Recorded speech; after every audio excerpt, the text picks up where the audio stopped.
Hello दोस्तों, हमारे channel competitors club में आपका फिर से स्वागत है।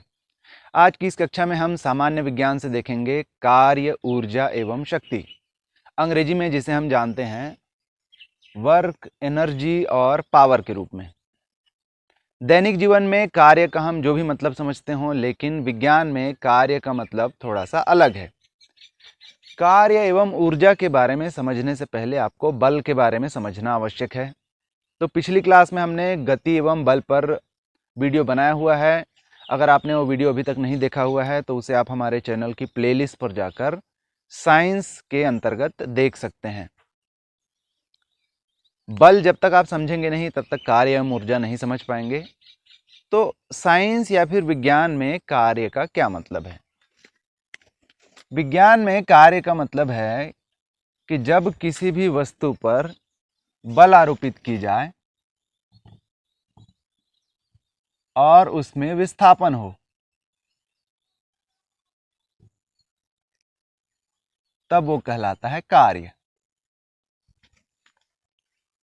मतलब अगर कोई एक वस्तु रखी हुई हो और उसे हम ढकेलते हैं या खींचते हैं, और अगर वो अपनी जगह से हिलता डुलता है तो इसका मतलब कार्य हुआ है।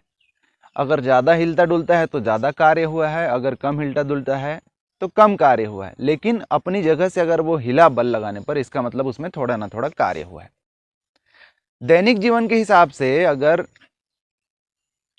किसी चीज़ को मैं उठा कर रखूँ बहुत देर तक, या मान के चलिए कि एक बड़ा सा पत्थर है, उसे मैं मैदान से हटाने की कोशिश कर रहा हूँ, उस पर मैं बल लगा रहा हूँ, पिछले 10 मिनट से मैं कोशिश कर रहा हूँ, उस पर मैं बल लगा रहा हूँ, लेकिन वो टस से मस नहीं हो रहा है।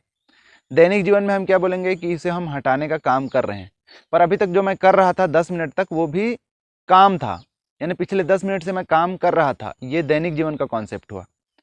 पर विज्ञान के अनुसार चूंकि वो पत्थर अपनी जगह से हिला ही नहीं, इसलिए कोई कार्य नहीं हुआ। क्योंकि विज्ञान के अनुसार कार्य तभी होता है जब वस्तु पर बल लगाए जाने के पश्चात उसमें विस्थापन हो। यानी अगर चट्टान पड़ी हुई है और उस पर जब हम बल लगाते हैं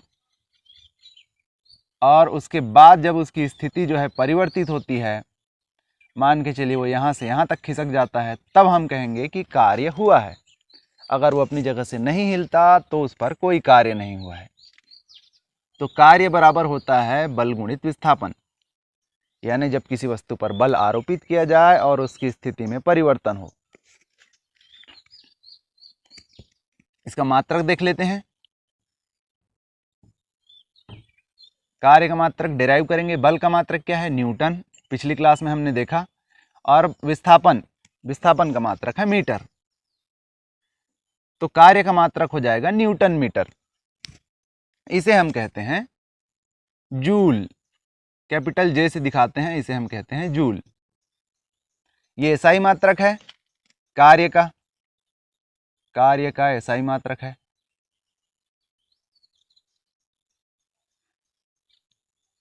तो एक जूल कितना होगा? एक जूल हम कब कहेंगे? एक जूल, एक जूल हम तब कहेंगे जब 1 न्यूटन का बल लगाने पर 1 मीटर का विस्थापन हो।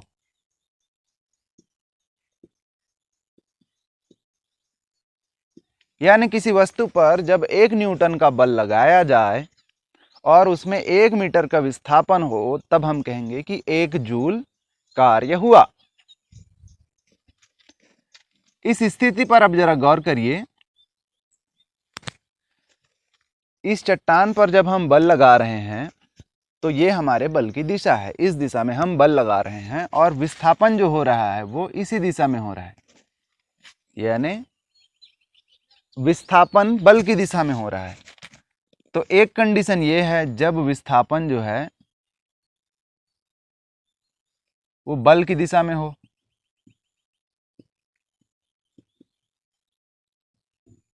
तब ये कहलाता है धनात्मक कार्य।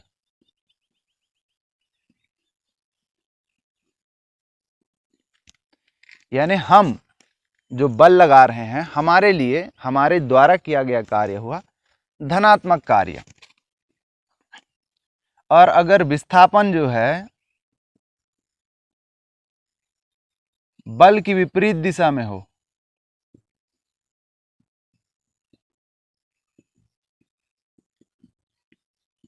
तब वो कहलाता है ऋणात्मक कार्य। अब ये कैसे होगा? क्योंकि भाई बल अगर उस तरफ लगा रहे हैं तो विस्थापन इस तरफ तो हो ही नहीं सकता।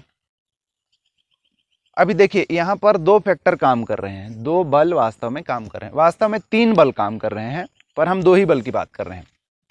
पहला बल जो हम लगा रहे हैं, दूसरा बल जो गुरुत्वाकर्षण लगा रही है नीचे की तरफ, उसी गुरुत्वाकर्षण, वो गुरुत्वाकर्षण भी तो विरोध करेगी इसका हटने के लिए।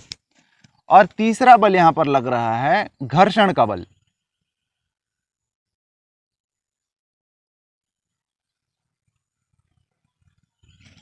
इन दोनों के जो सरफेस जहां पर टच हो रहे हैं वहां पे घर्षण बल काम कर रही है, वो घर्षण भी जो है इसको आगे बढ़ने से रोक रही है।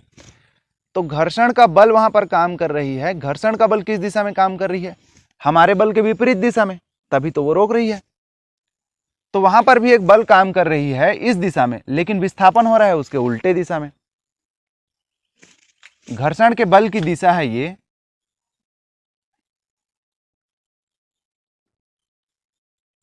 लेकिन विस्थापन किस दिशा में हो रहा है? उस दिशा में, उसके उलट दिशा में। इसलिए घर्षण के बल द्वारा जो किया गया कार्य होगा वो होगा ऋणात्मक कार्य। घर्षण के बल के द्वारा किया गया कार्य जो होगा वो होगा ऋणात्मक कार्य। एक दूसरा एग्जाम्पल हम समझते हैं। मान के चलिए हम किसी वस्तु को उठा रहे हैं, एक वस्तु है, इसको उठा रहे हैं, लिफ्ट कर रहे हैं, उठा रहे हैं, कुछ दूरी तक उठाते हैं। तो चूंकि उठा रहे हैं तो उसका जो है स्थान परिवर्तित हो रहा है, इसमें विस्थापन हो रहा है। मान के चलिए ये वो पोजीशन थी, अब ये पोजीशन से हमने इसको इतना उठा दिया, मान के चलिए 1 मीटर उठा दिया। तो हम बल लगा रहे हैं ऊपर की तरफ, बल की दिशा है ऊपर की तरफ, विस्थापन किस तरफ हो रहा है? ऊपर की तरफ। तो धनात्मक कार्य होगा हमारे द्वारा किया गया कार्य।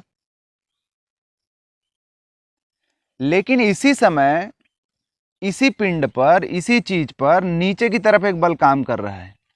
कौन सा बल? गुरुत्वाकर्षण बल। गुरुत्वाकर्षण बल काम कर रहा है नीचे की तरफ, लेकिन विस्थापन हो रहा है ऊपर की तरफ, यानी उसके ठीक उलट। इस स्थिति में गुरुत्वाकर्षण बल द्वारा जो कार्य किया जाएगा वो होगा ऋणात्मक कार्य। हमारे द्वारा जो कार्य किया जाएगा वो धनात्मक, और गुरुत्वाकर्षण के द्वारा किया गया कार्य जो होगा वो ऋणात्मक कार्य होगा। तो ये चीज हमने समझ ली, धनात्मक कार्य, ऋणात्मक कार्य। कार्य का मतलब समझ लिया, जब किसी चीज पर बल लगाया जाए और उसमें विस्थापन हो तब कहलाता है कि कार्य हुआ। कार्य का मात्रक है, SI मात्रक है जूल। 1 जूल कार्य की वो मात्रा होती है जबकि किसी पिंड पर या पदार्थ पर या वस्तु पर जब 1 न्यूटन का बल लगाया जाए और उसमें 1 मीटर का विस्थापन हो। चलिए अब इसके आधार पर हम कुछ न्यूमेरिकल्स देख लेते हैं, कुछ आंकिक प्रश्न देख लेते हैं। बहुत सरल आंकिक प्रश्न देखेंगे। मान के चलिए कि उठाने वाले ही एग्जाम्पल में एक 20 किलो का भार है। प्रश्न है, मान के चलिए एक 20 किलो का बैग है।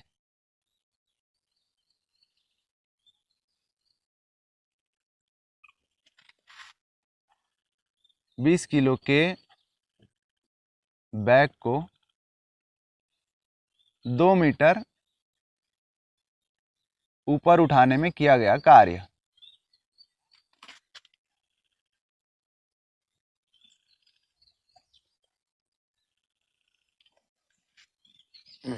बीस किलो का एक बैग है, उसको 2 मीटर अगर ऊपर उठाते हैं तो कितना कार्य किया जाएगा, ये क्वेश्चन है। कार्य हम जान रहे हैं बल गुणित विस्थापन, यानी अगर इसको मैं सांकेतिक रूप से लिखूं तो W work is equal to F into S। F for force, S जो है वो है विस्थापन के लिए। जब हमने गति के समीकरण, गति के नियम देखे, तब हमने वहां पे देखा था कि गति के जो 3 समीकरण होते हैं उसमें विस्थापन के लिए हम S का प्रयोग करते हैं। तो W is equal to F S, ये अपने को ध्यान में रखना है। अभी इस फॉर्मूले के लिए अपने पास क्या क्या चीज अवेलेबल है? अपने पास S अवेलेबल है, S दिया है 2 मीटर। F हमें पता नहीं है, लेकिन द्वितीय नियम की जब हम स्थापना कर रहे थे गति की, तब हमने वहां पे देखा था कि F इज इक्वल टू होता है ma, बल बराबर द्रव्यमान गुणित त्वरण। द्रव्यमान दिया हुआ है 20 किलो, m दिया हुआ है 20 किलो। त्वरण की हमें गणना करनी है। देखिए, त्वरण का मतलब क्या होता है? त्वरण मतलब होता है वेग में परिवर्तन। तो जब इस 20 किलो के बैग को हम ऊपर उठा रहे हैं, प्रारंभिक अवस्था में उसका वेग जो है 0 है, लेकिन जैसे ही हम उसको उठा रहे हैं उसके वेग में परिवर्तन हो रहा है। जाहिर तौर पर जब वेग में परिवर्तन होगा तो वहां पे होगा त्वरण। तो जब कभी भी गुरुत्वाकर्षण के दिशा में या गुरुत्वाकर्षण के विपरीत किसी गति की हम बात करते हैं, तब हम बात करते हैं गुरुत्वीय त्वरण की। अभी चूंकि ऊपर उठाने की बात चल रही है गुरुत्वाकर्षण के विपरीत, इसलिए हम बात करेंगे गुरुत्वीय त्वरण। तो ए को हम जी बोलते हैं, गुरुत्वीय त्वरण, जब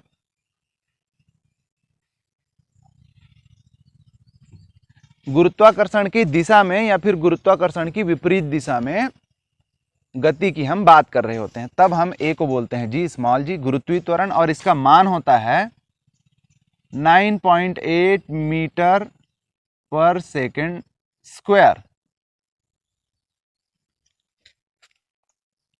यह होता है गुरुत्वीय त्वरण का मान। याद रखिएगा, इंपॉर्टेंट है। कभी कभी अंकिक प्रश्नों को हल करने के लिए हम मोटा मोटी रूप से इसे 10 ले लेते हैं, लेकिन इसका एग्जैक्ट वैल्यू है 9.8 मीटर पर सेकेंड स्क्वायर। यह है गुरुत्वीय त्वरण का मान। अब इस कार्य के लिए जब हम इसकी बात कर रहे हैं तो यहां पर ए की जगह हम ले लेंगे जी, तब एफ को हम ले लेंगे एम जी। अब देखिए, हमारे पास एम भी है, जी का मान भी अवेलेबल है, तो डब्ल्यू क्या हो जाएगा? डब्ल्यू बराबर हो जाएगा, एफ की जगह कर लीजिए एम जी, एस, एम कितना है 20 किलो, जी कितना है 9.8, एस कितना है 2 मीटर। ये हो गया 98 196 गुणित 2, ठीक, और ये हो जाएगा 6 दूनी 12, 9 दूनी 18, 19, 1 2 एकम 2, 392 जूल।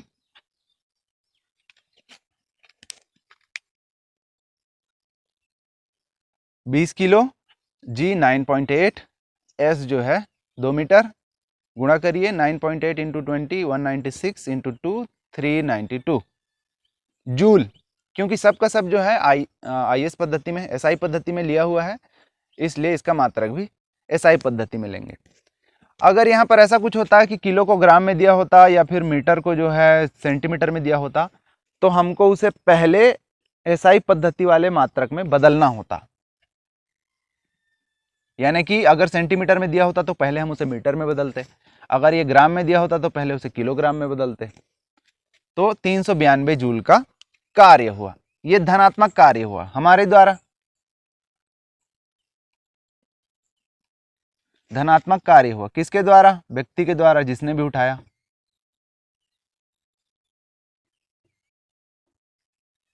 गुरुत्वाकर्षण के द्वारा क्या कार्य हुआ? क्योंकि जब हम इसको उठा रहे थे तो गुरुत्वाकर्षण बल जो है नीचे की तरफ काम कर रही थी। तो गुरुत्वाकर्षण के द्वारा अगर हम बात करें नेगेटिव वर्क की, ऋणात्मक कार्य की, तो वो उतना ही होता है जितना धनात्मक कार्य ऊपर की तरफ होते रहता है। बस ये हो जाता 392 जूल।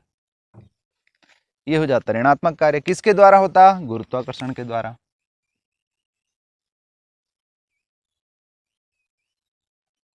गुरुत्वाकर्षण बल के द्वारा।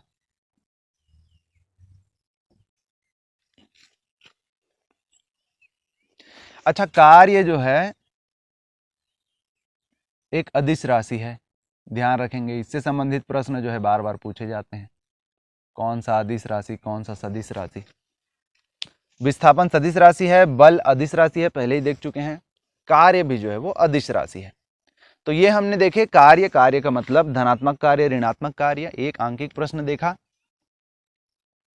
अगला हम देख लेते हैं ऊर्जा। हमने देखा कि किसी भी कार्य को करने के लिए बल की आवश्यकता होती है। वो बल कहाँ से मिलता है? वो बल मिलता है ऊर्जा से। तो किसी भी कार्य को करने के लिए ऊर्जा की आवश्यकता होती है, और जो कार्य है वो वास्तव में ऊर्जा के द्वारा ही संपन्न हो पाता है। तो ऊर्जा क्या है? ऊर्जा जो है कार्य करने की क्षमता है। सीधे सीधे हम कहें अगर ऊर्जा को, तो कार्य करने की क्षमता को हम ऊर्जा कहते हैं।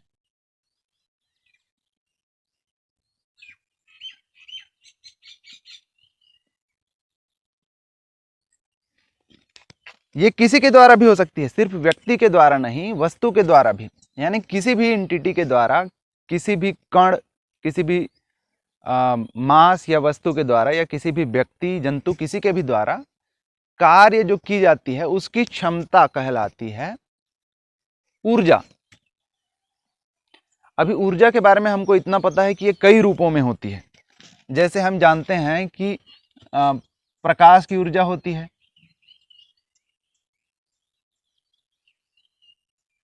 ध्वनि की ऊर्जा होती है, परमाणु की ऊर्जा होती है, रसायनों में होती है,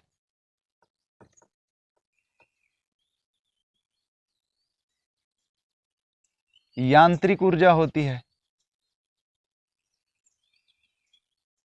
इस प्रकार ऊर्जा के अनेक रूप हैं। विद्युत ऊर्जा होती है। ऊर्जा के अनेक रूप हैं, लेकिन खास बात यह है कि ऊर्जा जो है इन्हीं अपने रूपों में अंतर परिवर्तित होती है, ट्रांसफॉर्म होती है। यानी इसको दैनिक जीवन के एग्जाम्पल से समझें कि जब हम लाउड स्पीकर सुन रहे होते हैं तो लाउड स्पीकर में क्या होता है? विद्युत ऊर्जा ध्वनि ऊर्जा में परिवर्तित होती है। जब हम बल्ब जलाते हैं तब विद्युत ऊर्जा किस में परिवर्तित होती है? प्रकाश ऊर्जा में। जब हम सोलर बैटरी यूज करते हैं तब प्रकाश ऊर्जा किस में परिवर्तित होती है? विद्युत ऊर्जा में। जब हम फैन ऑन करते हैं तब विद्युत ऊर्जा परिवर्तित होती है यांत्रिक ऊर्जा में। जब विद्युत उत्पन्न किया जाता है, चाहे वो तापीय विद्युत हो या फिर हाइड्रो इलेक्ट्रिसिटी हो, यानी जल विद्युत हो, तब यांत्रिक ऊर्जा परिवर्तित होती है विद्युत ऊर्जा में। सेल जब हम यूज करते हैं तो रासायनिक ऊर्जा परिवर्तित होती है विद्युत ऊर्जा में। लेकिन जब बैटरी को हम चार्ज करते हैं तब विद्युत ऊर्जा परिवर्तित होती है रासायनिक ऊर्जा में। परमाणु ऊर्जा केंद्रों में परमाणुविक ऊर्जा परिवर्तित होती है विद्युत ऊर्जा में। तो इस प्रकार हम क्या देखते हैं कि ऊर्जा जो है एक रूप से दूसरे रूप में परिवर्तित होती है। इसी के आधार पर ऊर्जा संरक्षण का एक नियम है जो कहता है कि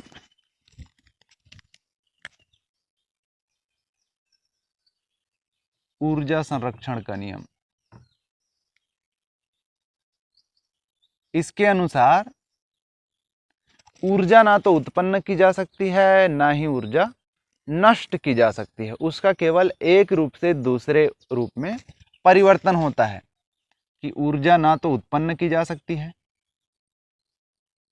और ना ही नष्ट की जा सकती है। उसका केवल रूप परिवर्तन होता है,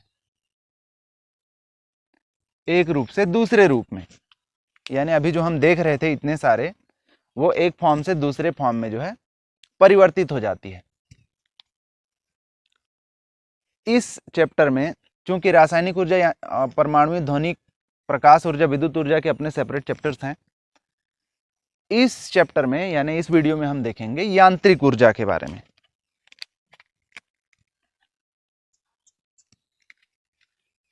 तो यांत्रिक ऊर्जा जो है वो दो प्रकार की होती है। पहला होती है स्थितिज ऊर्जा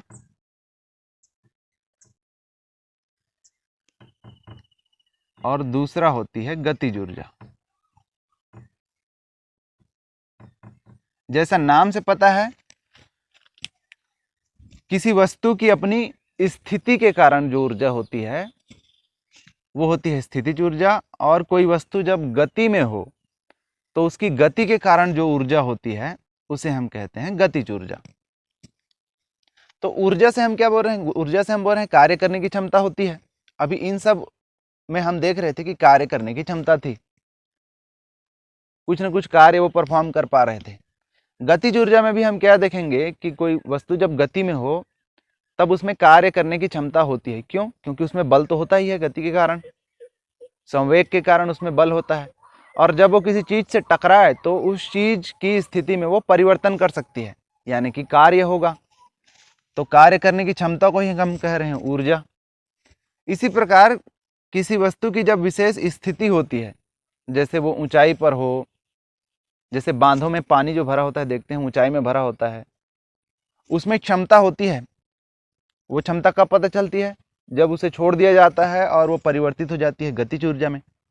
परिवर्तन तो होता है, अभी हमने देखा कि ऊर्जा जो है वो एक रूप से दूसरे रूप में परिवर्तित होती है। तो ये दोनों चीजों के बारे में हम देखेंगे। सबसे पहले हम देख लेते हैं स्थितिज ऊर्जा के बारे में।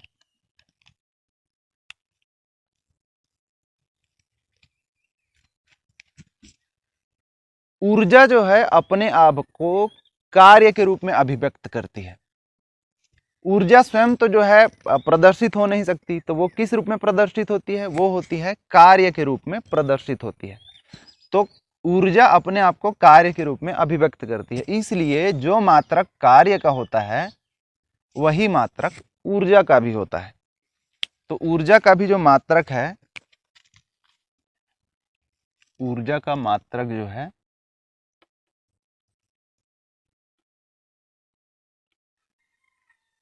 वो भी जूल है। कैपिटल जे से हम दिखाते हैं, ये एसआई मात्रक है उसका, जूल। और जिस प्रकार कार्य जो है अदिश राशि है, उस प्रकार ऊर्जा भी अदिश राशि है, ध्यान रखेंगे। तो ऊर्जा अपने आप को कार्य के रूप में अभिव्यक्त करती है। देखते हैं स्थितिज ऊर्जा। स्थितिज ऊर्जा वो ऊर्जा होती है जो किसी वस्तु के अपनी विशेष स्थिति के कारण होती है।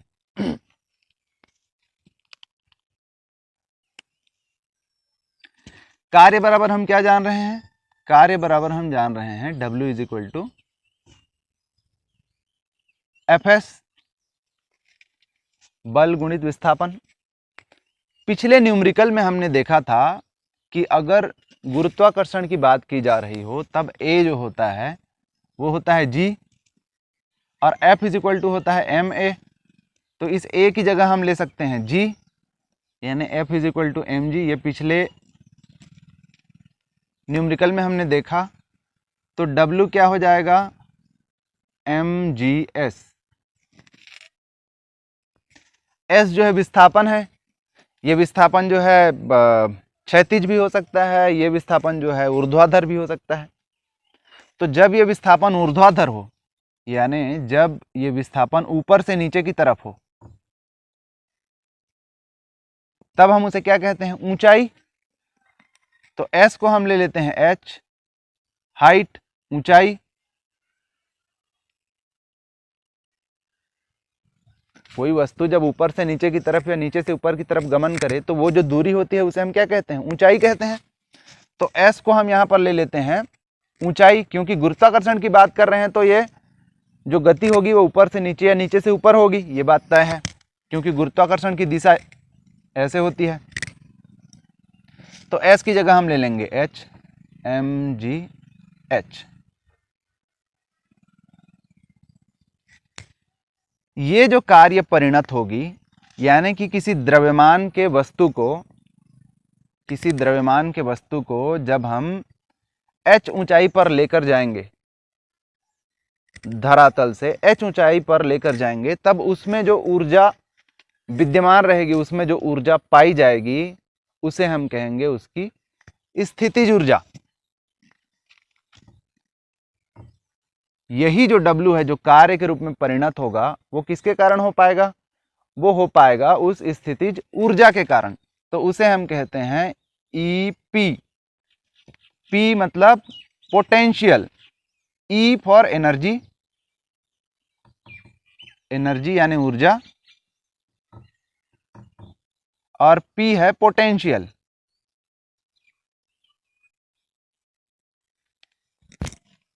तो ये हो जाता है mgh। ये ध्यान रखेंगे, स्थितिज ऊर्जा जो होती है वो mgh होती है। किस किस कारण से होती है? गुरुत्वाकर्षण के विपरीत जो हम उसको ऊपर लेके गए हैं, m द्रव्यमान की वस्तु को h ऊंचाई पर, तो m द्रव्यमान की वस्तु जो h ऊंचाई पर स्थित है, उसकी स्थितिज ऊर्जा होती है mgh।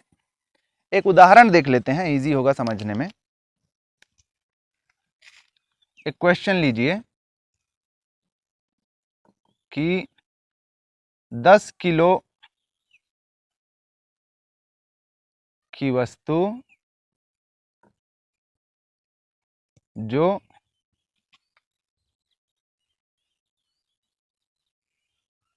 धरती से 10 मीटर की ऊंचाई पर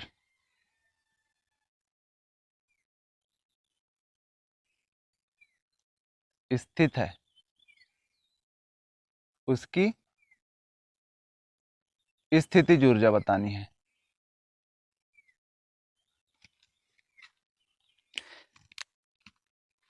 भूमि से सिर्फ 10 मीटर की ऊंचाई पर होने के ही कारण, सिर्फ उसकी स्थिति के कारण उसमें ऊर्जा है। अभी ये ऊर्जा है कैसे पता चलेगा? अगर उसको गिरने का मौका मिल जाए वहां से। अभी उसमें स्थितिज ऊर्जा है, मान के चलिए कि 10 मीटर ऊंचाई पर एक पत्थर रखी हुई है, एक वस्तु रखी हुई है। अगर इस स्थिति में होने के कारण, किस स्थिति में होने के कारण? धरती से 10 मीटर ऊपर वाली स्थिति में होने के कारण उसमें एक ऊर्जा है, जिसे हम कह रहे हैं स्थितिज ऊर्जा। कैसे पता चलेगी? अगर हम उसको छोड़ दें तो वो गुरुत्वाकर्षण के कारण जो है तेजी से नीचे गिरेगी। अभी चूंकि ये नीचे गिर रही तेजी से, उसमें अब गतिज ऊर्जा आ गई। अब वो वस्तु 10 किलो का वस्तु अगर तेजी से नीचे गिर रहा है, तो रास्ते में आने वाली किसी भी चीज पर वो बल लगा सकती है और उसको विस्थापित कर सकती है। ये बात तय है। इसका मतलब वो कार्य कर सकती है। कार्य कर सकती है मतलब उसमें ऊर्जा है। ऊर्जा, क्योंकि कार्य करने की क्षमता ही तो ऊर्जा है। तो 10 किलोग्राम की वस्तु जो धरती से 10 मीटर ऊपर है, इसकी स्थितिज ऊर्जा क्या होगी हम देखते हैं। तो स्थितिज ऊर्जा होती है, पोटेंशियल एनर्जी होती है mgh। अब यहां पर देखिए m कितना है? 10 किलो। g हमें पता है या नहीं पता है तो याद कर लीजिए, 9.8 मीटर सेकेंड स्क्वायर। और h क्या है? 10 मीटर। 10 मीटर मान रख लीजिए, m की जगह 10 गुणित 9.8 गुणित 10, ये हो जाएगा 980 जूल। 980 जूल उसकी स्थितिज ऊर्जा है। जब हम उसको छोड़ देते हैं ऊपर से, तब वही स्थितिज ऊर्जा गतिज ऊर्जा में परिवर्तित होती है। अदरवाइज आप खुद सोचिए कि उस वस्तु को ऊपर से छोड़ते ही उसमें गति यानी गतिज ऊर्जा आ कहां से रही है? क्योंकि हम कह रहे हैं कि ऊर्जा ना तो उत्पन्न होती है ना ही नष्ट होती है, उसका सिर्फ परिवर्तन होता है एक फॉर्म से दूसरे फॉर्म में। तो वही जो स्थितिज ऊर्जा है, उसको छोड़ देने पर, फ्री फॉल करने पर गतिज ऊर्जा में परिवर्तित हो जाती है। चलिए देख लेते हैं दूसरा, गतिज ऊर्जा।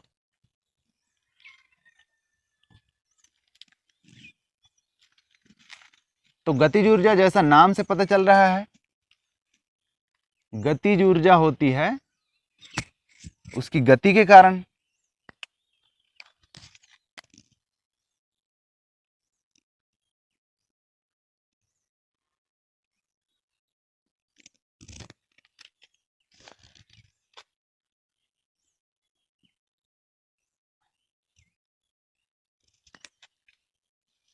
ऊर्जा की जब हम बात करते हैं तो वर्क से ही चालू करते हैं। क्यों करते हैं? क्योंकि भाई ऊर्जा जो है अपने आप को कार्य के रूप में अभिव्यक्त करता है। तो अब इस सूत्र से देखिए, अब हम यहाँ तक जान चुके हैं कि W इज इक्वल टू होता है F की जगह हो जाता है MAS, द्रव्यमान त्वरण विस्थापन। तो अब गति की बात हो रही है, त्वरण भी होता है गति के कारण, गति की बात हो रही है। तो गति के समीकरण जब हम देख रहे थे तब हमने देखा था कि अगर एक समान त्वरण से कोई वस्तु गतिशील हो, एक समान त्वरण A से, एक समान त्वरण A से अगर कोई वस्तु गतिशील हो, तब ऊर्जा का माफ करिएगा, गति का तीसरा समीकरण बोलता था v square is equal to u square plus 2as। ठीक है, ये गति का तीसरा समीकरण है। तीसरा समीकरण पिछले क्लास में हम देख चुके हैं। अब यहां से देखिए, अगर हम s का वैल्यू यहां से लेना चाहें तो ये क्या हो जाएगा, यू स्क्वायर इधर चला आएगा, v square minus u square is equal to 2as, और अगर 2a को भी इधर शिफ्ट करें तो v स्क्वायर माइनस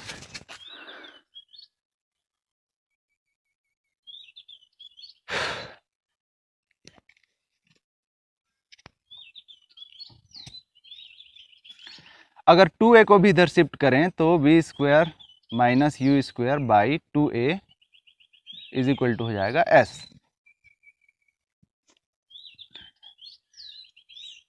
ये s का मान जो है यहाँ पे रख लीजिए, तो ये w हो जाएगा ma into v square minus u square by 2a। अभी a कैंसल हो जाएगा, इसको हम लिख सकते हैं w इज इक्वल टू, ये जो हाफ ऊपर कुछ नहीं है, 1 2 है, 1/2 लिख सकते हैं, m v square minus u square. तो ऊर्जा जब इस रूप में अभिव्यक्त होती है तब हम इसे कहते हैं गतिज ऊर्जा।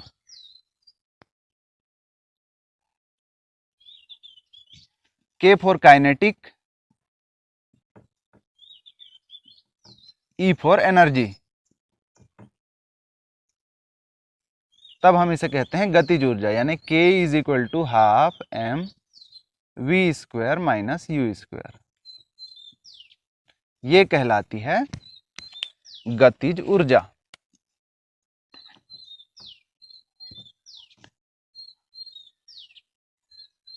फॉर्मूला याद रखेंगे, K is equal to half m v square minus u square. उस स्थिति की कल्पना करिए जब किसी वस्तु को हम फ्री फॉल के लिए छोड़ रहे हैं। मान के चलिए यहाँ पर एक पत्थर रखा हुआ है और उसको हम छोड़ देते हैं। तो जब ये पत्थर यहाँ पे रखा हुआ था तब उसकी प्रारंभिक इनिशियल जो वेलोसिटी थी, प्रारंभिक जो वेग था उसका, वो 0 था। जब यहाँ पर रखा हुआ तब उसमें वेग तो था नहीं। तो जब प्रारंभिक वेग यानी u को हम कहते हैं प्रारंभिक वेग या इनिशियल वेलोसिटी, तो जब प्रारंभिक वेग 0 हो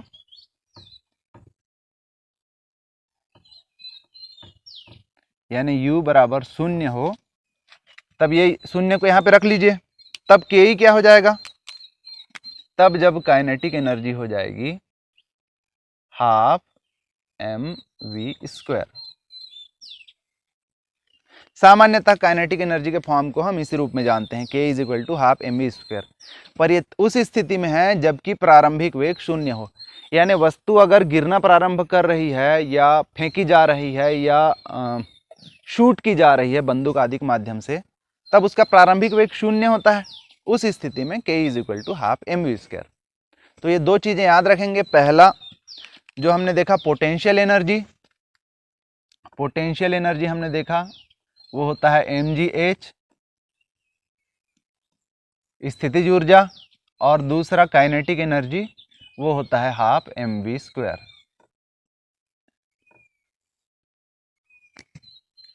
ज़्यादातर स्थिति में जब हम देखते हैं कि विद्युत उत्पादन के लिए जब बांध के पानी को छोड़ा जाता है तो बांध का पानी पहले स्थिर अवस्था में रहता है, लेकिन बांध का पानी चूंकि ऊंचाई पर होता है उसमें होती है स्थितिज ऊर्जा।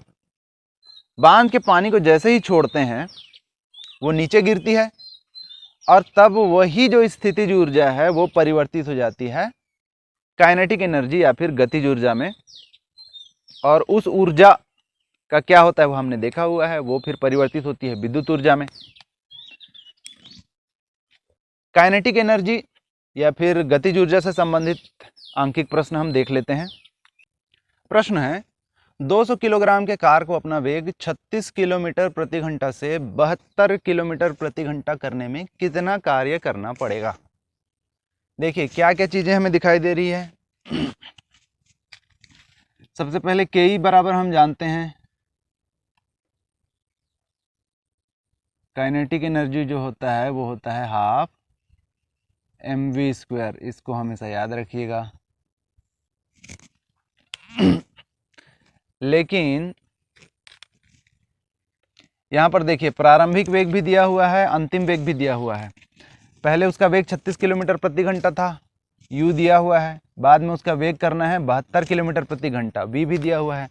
तो इसलिए हम फॉर्मूला लेंगे E के बराबर हाफ mv² माइनस u²। क्या क्या दिया हुआ है, m दिया हुआ है, m कितना है भैया 200 kg, v दिया हुआ है 72 किलोमीटर प्रति घंटा, 72 किलोमीटर प्रति घंटा। पर किलोमीटर प्रति घंटा हमारा एसआई यूनिट नहीं है। एसआई मात्रक के लिए हमें जाना पड़ेगा मीटर प्रति सेकंड, मीटर प्रति सेकंड। तो किलोमीटर प्रति घंटा को मीटर प्रति सेकंड बदलने के लिए हम क्या करते हैं, कई क्लासेस में बताया हूँ 5/18 से गुणा कर देते हैं। तो ये हो जाएगा 72 गुणित 5/18 मीटर प्रति सेकंड हो जाएगा। ये क्या हो जाएगा 18 चौक 72, 4 पंछे 20 मीटर प्रति सेकंड। ये हो जाएगा v। उसी प्रकार से u क्या हो जाएगा, u दिया हुआ है 36 किलोमीटर प्रति घंटा, 36 किलोमीटर प्रति घंटा। इसे हम बदलेंगे 36 गुणित 5/18 मीटर पर सेकेंड, 18 दूनी 36, 5 दूनी 10 मीटर पर सेकेंड। तो तीनों चीज़ें हमें पता चल गई है। m है 200 kg, v है 20 मीटर पर सेकेंड और u है 10 मीटर पर सेकेंड। चलिए इस फॉर्मूले में मान रख दीजिए। तो E के बराबर हो जाएगा हाफ m की जगह 200, v की जगह 20 का स्क्वायर ऋण u की जगह 10 स्क्वायर। v की जगह रखे 20, u की जगह 10, ये कट जाएगा 100 हो जाएगा, ये 2 से 200 कट जाएगा, अंदर बच जाएगा 20 का स्क्वायर 400 और 10 का स्क्वायर 100, 100 गुणित 300 जो कि हो जाएगा 30,000 जूल।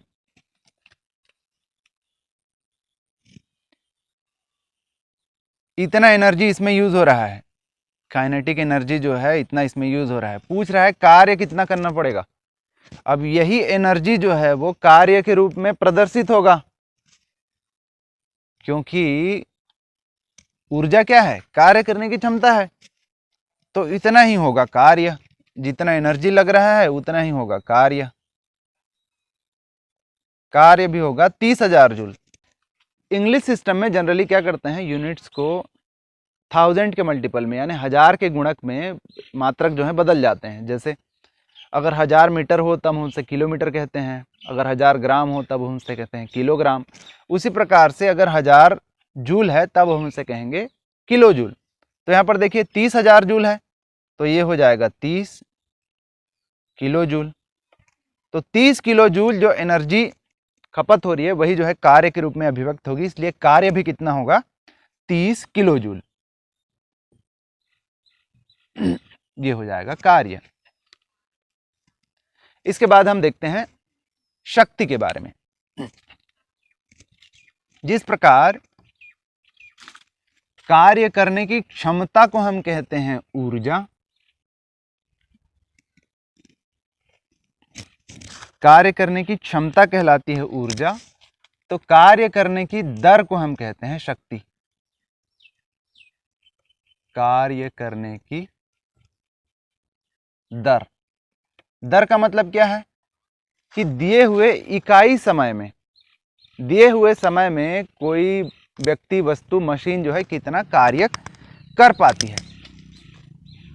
शक्ति को हम दिखाते हैं P से, P फॉर पावर।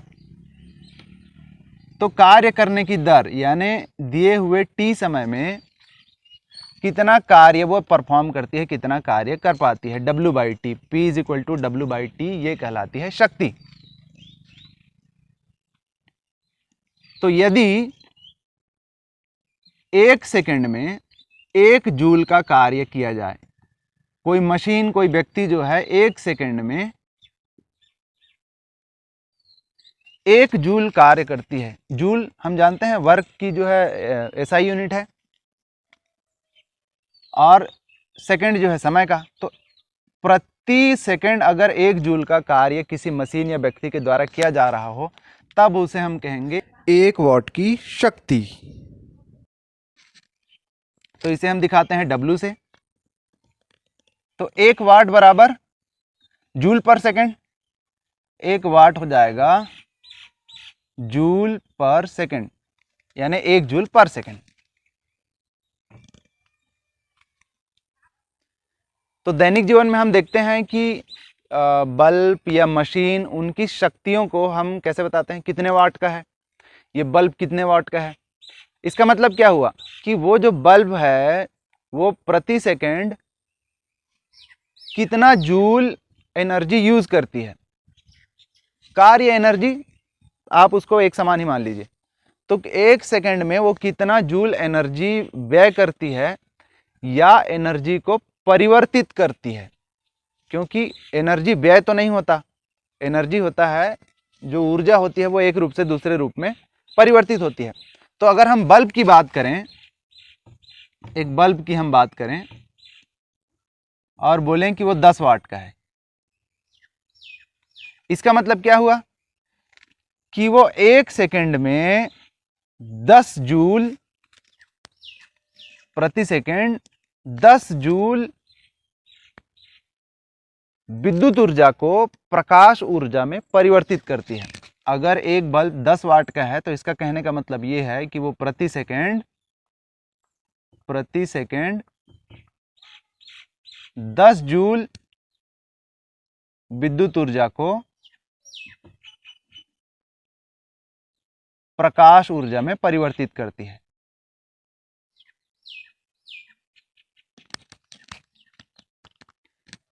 जितने भी मान हम लेते हैं यहाँ पर, संख्यात्मक मान फिजिक्स में सॉल्व करते समय, वो सब आइडियल कंडीशन में होते हैं।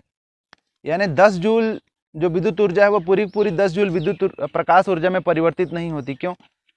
कुछ जो ऊर्जा है वो हीट के रूप में, यानी ताप के रूप में जो है बाहर चली जाती है। जब बल्ब जलती है तो हीट तो होता है ना। पहले जब बल्ब होता था लाल वाला तो ज़्यादा हीट होती थी, अब LED बल्ब में वो कम हो गई है, पर होती तो है। तो पूरी की पूरी ऊर्जा विद्युत ऊर्जा प्रकाश ऊर्जा में परिवर्तित नहीं होती, लेकिन यही विद्युत ऊर्जा ही प्रकाश ऊर्जा में परिवर्तित होती है, ये तय बात है। तो एक बल्ब का शक्ति अगर हम बोल रहे हैं कि 10 वाट है, इसका मतलब वो हर सेकेंड 10 जूल विद्युत ऊर्जा को प्रकाश ऊर्जा में परिवर्तित कर रही है।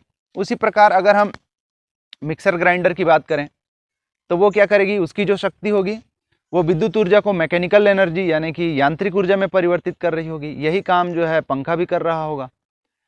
अगर हम बात करेंगे लाउड स्पीकर की, तो वो जो है विद्युत ऊर्जा को साउंड एनर्जी में यानी कि ध्वनि ऊर्जा में परिवर्तित कर रही होगी। तो इस प्रकार शक्ति का मतलब होता है कि दिए हुए समय में, इकाई समय में कोई मशीन या व्यक्ति जो है कितना कार्य कर रहा है या फिर कितने ऊर्जा को जो है दूसरे ऊर्जा में परिवर्तित कर रहा है। अगर इसी शक्ति को हम थोड़े बड़े रूप में लें तो 1000 वाट का क्या हो जाएगा? जैसे 1000 ग्राम का 1 किलोग्राम होता है, वैसे 1000 वाट का हो जाएगा 1 किलोवाट। ये जो है शक्ति की थोड़ी सी बड़ी मात्रा है। अभी देखिए P बराबर होता है WT, इसी को हम ये लिख सकते हैं कि W बराबर PT। तो अगर 1 किलोवाट की शक्ति का कोई जो मशीन है, 1 किलोवाट की शक्ति का कोई मशीन अगर 1 घंटे तक चले, ये है शक्ति। 1 किलोवाट की शक्ति अगर 1 घंटे तक चले, ये समय। तब जो ऊर्जा यूज होगी या जो कार्य होगा, या फिर ऊर्जा होगी, वो क्या होगी? यहां से देखिए, अगर 1 किलोवाट, P की जगह 1 किलोवाट की कोई मशीन जो है अगर 1 घंटे तक चल रही है, तब जो ऊर्जा या कार्य होगी वो कहलाएगी 1 किलोवाट घंटा, किलोवाट प्रति घंटा।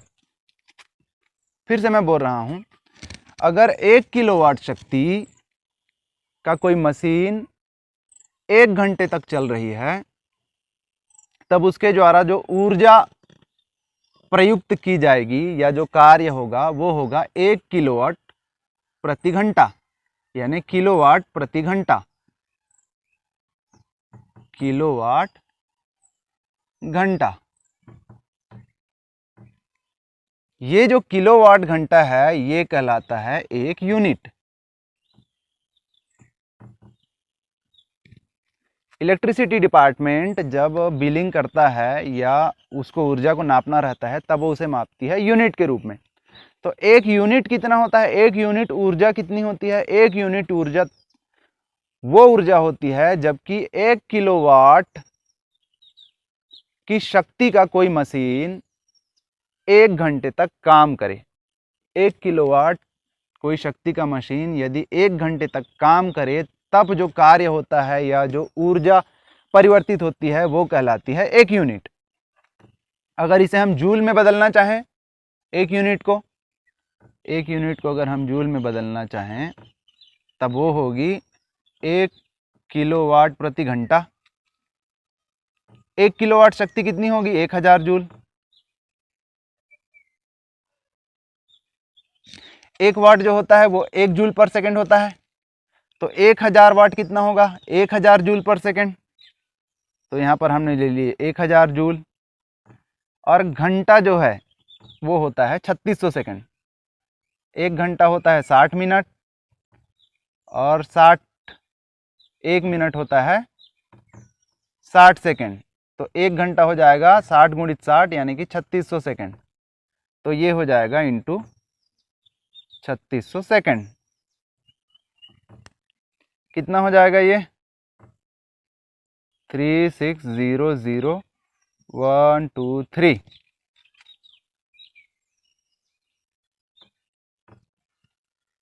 36 लाख जूल या 3600 किलो जूल।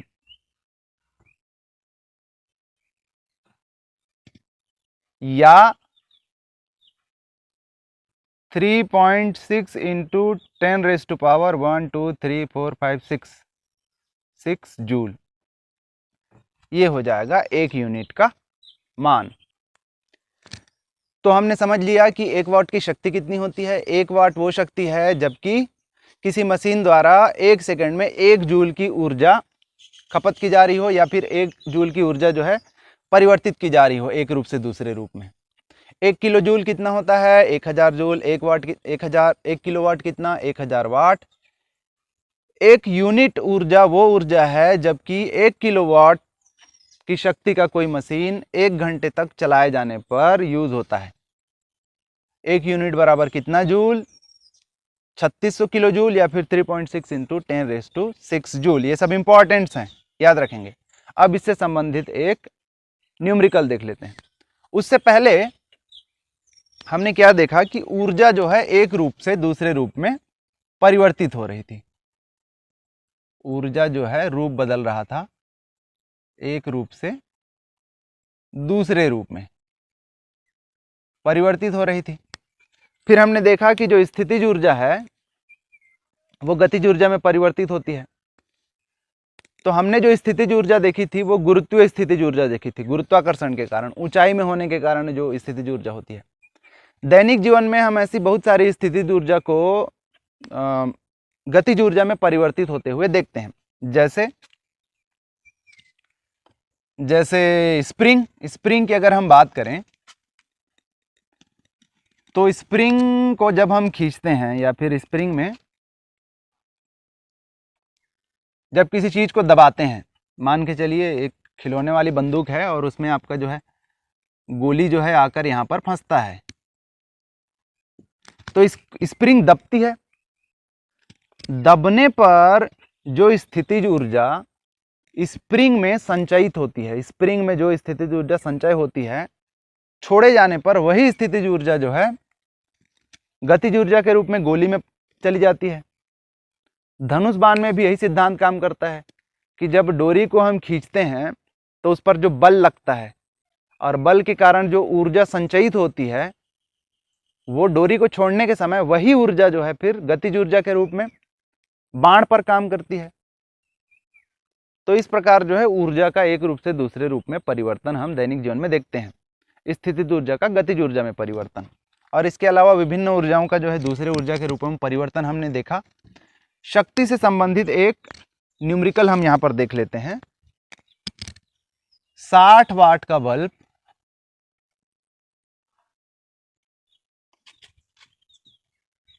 प्रतिदिन 10 घंटे जलता है।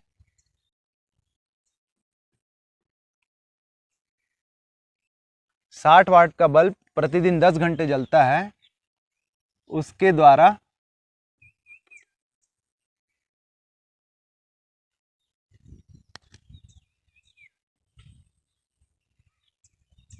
किए गए कार्य की गणना यूनिट में कीजिए।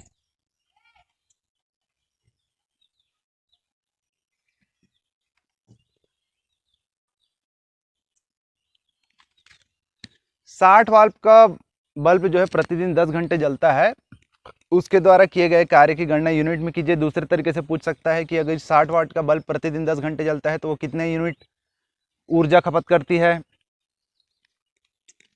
तो देखिए ऊर्जा की बात हो रही है, पावर हम जानते हैं, पावर क्या होता है, पावर होता है W/T, और W क्या हो जाएगा फिर P/T।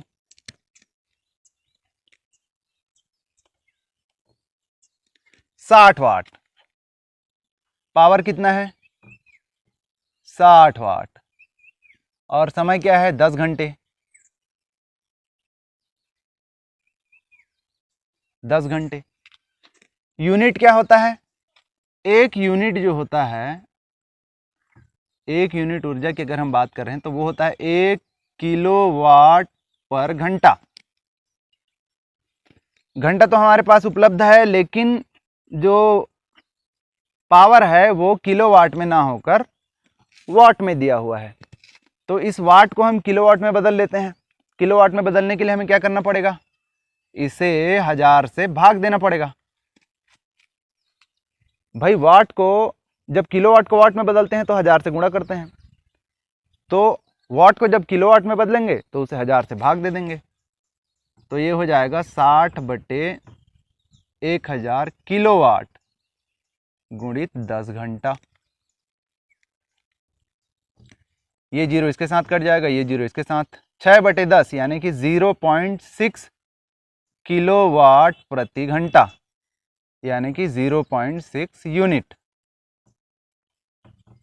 ये हो जाएगा इसका आंसर। तो आज की क्लास में हमने देखा कार्य, ऊर्जा एवं शक्ति के बारे में, उनसे संबंधित बेसिक सीखे, उनसे संबंधित जो है कॉन्सेप्ट्स को हमने जाना, और उनसे संबंधित न्यूमेरिकल्स भी हमने हल करके देखे। इस चैप्टर से कार्य, ऊर्जा एवं शक्ति से अगर ये किसी भी एग्जाम्स के सिलेबस में दिया हुआ है फिजिक्स में, तो इससे संबंधित 1 से 2 प्रश्न जो हैं निश्चित तौर पर आने तय हैं। तो इस चैप्टर की तैयारी अच्छे से करिएगा। होप आपको ये वीडियो जो है समझ आया होगा। इसे लाइक करिए, अपने दोस्तों के साथ शेयर करिए और हमारे चैनल कॉम्पिटिटर्स क्लब को सब्सक्राइब करिए। Thank you.